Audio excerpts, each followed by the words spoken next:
మాజీ ప్రధాని రాజీవ్ గాంధీ వర్ధంతి సందర్భంగా కాసేపటి క్రితం హైదరాబాద్ సోమాజిగూడ కూడలిలోని ఆయన విగ్రహానికి తెలంగాణ సీఎం రేవంత్ రెడ్డి నివాళులర్పించారు. రాజీవ్ గాంధీ విగ్రహానికి పూలమాలలు వేసి శ్రద్ధాంజలి ఘటించారు.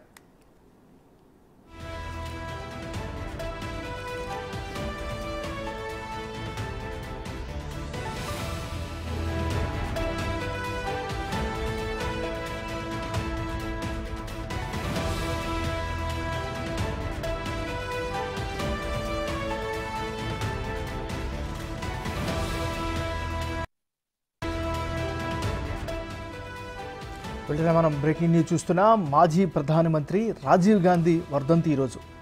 ఆయన వర్ధంతి సందర్భంగా కొద్దిసేపటి క్రితం హైదరాబాద్లో ఉండేటువంటి ప్రముఖమైనటువంటి కూడలి సోమాజిగూడ కూడలిలోని ఆయన విగ్రహానికి తెలంగాణ ముఖ్యమంత్రి రేవంత్ రెడ్డి ఘనంగా నివాళులర్పించారు.